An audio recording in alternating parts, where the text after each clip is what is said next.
Hi everyone. I hope you're having a great week so far. Today, Melanie and I are back to discuss the topic of fees associated with your interest rate. How much is your mortgage really costing you? It's time for Realty Tuesday with Cheryl and Melanie, keeping you informed on all things real estate. When you're looking to secure a home loan and you're shopping for your interest rate, it's important to know what to look for with fees that can be associated. We're delving into the world of APR and lender fees, two crucial factors that could make a substantial difference in the total cost of your home loan. Melanie, let's dive right into it. Hi Cheryl. APR stands for annual percentage rate. You will find it on page 3 of your loan estimate.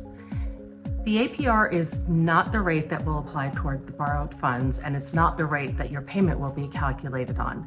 That rate is known as the note rate or the interest rate. The APR takes into consideration certain prepaid costs and closing costs, such as the VA funding fee, the FHA upfront mortgage insurance premium, the USDA guarantee fee, and even mortgage insurance, expressed as a constant rate, as if it were being paid over the life of the loan. The APR is a calculation that was created by the federal government to help compare loan costs. Generally speaking, the bigger difference there is between the note rate and the APR, the more costs there are associated with a loan. Thanks, Melanie.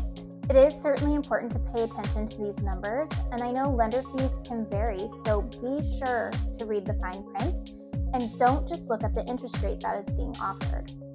One company might offer you what seems like a lower interest rate, but there could be additional fees that have been tacked on.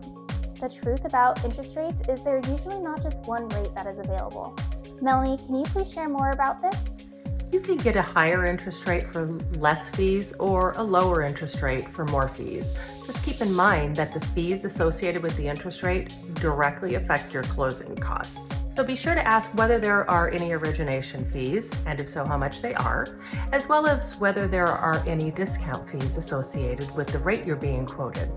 Also, as we've discussed, keep in mind that rates and the fees associated with them can change on a daily basis. So it's a good idea to see everything in writing and go over all of the numbers to make sure that you thoroughly understand them before you lock in your interest rate.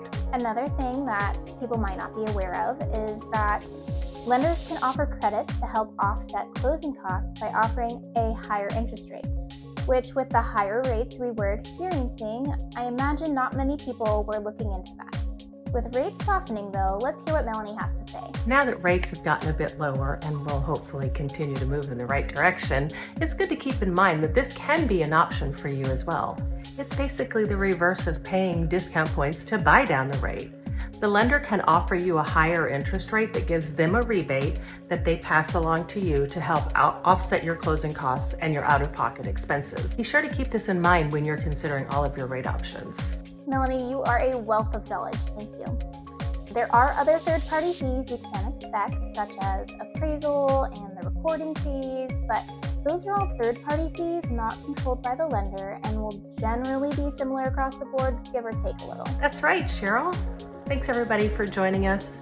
Be sure to stay tuned for next Tuesday when we will be wrapping up our interest rate series by discussing refinancing.